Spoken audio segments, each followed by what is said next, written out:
Gentlemen, what I have for you today is a Midland WR100 version 2.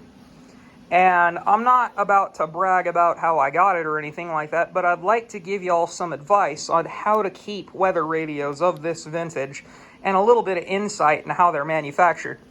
Now, we can see, compared to, say, my version 5 faceplate, was an earlier version 5 faceplate, you can see how it's starting to yellow. You can see a clear difference, maybe not as well on camera, but in person, it's night and day. How this is starting to darken, it's starting to yellow, and this isn't. And what happened here, back in the olden days, these plastics were full of what's called a brominated flame retardant. And we don't use those much anymore, to my knowledge. Industry's pretty well moved on from that. But you can see with it starting to yellow, this has been kept in sunlight. Now, the reason I know that is because as you expose plastics that are full of brominated flame retardants, especially of this vintage, to sunlight, this thing, I've been told, is from somewhere around 2002, 2003. That's got to be, 17, 18 years old, somewhere in that area, and it's been in sunlight a lot. And UV light, when it meets that brominated flame retardant impregnated plastic, the flame retardant starts to come to the surface, and it's a real nasty yellow color. And there's a reason, you can get rid of it with what's called Retro Bright. It's not a product you can buy, it's something you make and something you do. So if you want to learn how to Retro Bright, go watch another video, because I'm not exactly the best at it.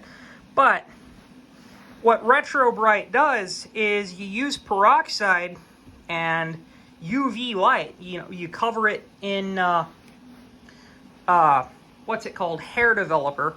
And it's basically just hydrogen peroxide cream in cream form, basically. And you spread it on some saran wrap, you spread it on your plastic, you saran wrap the plastic and leave it out in the sun, and it bleaches the fire retardant back out of the plastic, makes it nice and bright again.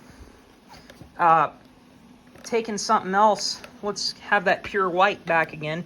You can clearly see the yellowing that's starting to take place, all that fire retardant coming to the surface. And that's on something that, I don't know exactly how rare these are. I've been told they are. But I would imagine you would want to preserve these. So if you're keeping them in a window or in sunlight or something like that, don't. Put it somewhere else. Another thing, too, is you'll notice this yellow ring. Not so much at the top, but around here, this yellow. And what that is the glue. And this is a fairly weak print. It's printed on, let's have a look at this faceplate. And I've scratched off the public alert logo so you can kind of see what's going on here. This is a print. And what they do is they, all their logos and whatnot, what have you, the wording and all, they take the plastic and they print it, and then they can either cook it just with a small bit of heat, probably no hotter than a regular steam iron, something like that, or they can use UV light to cure that print to the plastic. And this is a bit of a thicker print. You can't see through it none. It's a lot higher quality than the older print. You can see even the font on the lettering is different. Have a direct comparison. You can see even the font is a bit different. And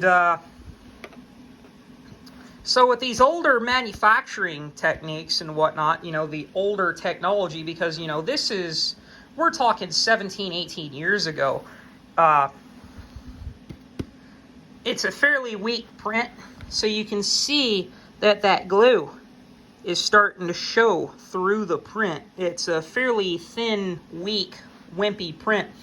And from what I can tell, they probably assembled this by hand. judging by the way that you just got, you know, a gob of glue and then it thins out another gob, you know, and then, you know, it's not uniform. It's not something you'd expect to see were a machine doing it. So somewhere in a sweatshop in China, they got people who are taking these faceplates after they've been printed and cured, smearing some glue around it with the old hot snot gun, and they're gluing the thing down by hand. Now, what's a dead giveaway of that for me is how this isn't flush here. You can feel how this is to one side. It's going this way more than it is perfectly on center. And if we go over to the other side, you can hear how it's got that lip. You know, so yeah, hopefully that gives a little bit of insight into how these were made pre, you know, massive automation. I'm sure nowadays they've probably got, you know, robots and computers doing everything for them. And so hopefully that'll give you all some insight on how better to preserve these and how they were made. So see you on the next video.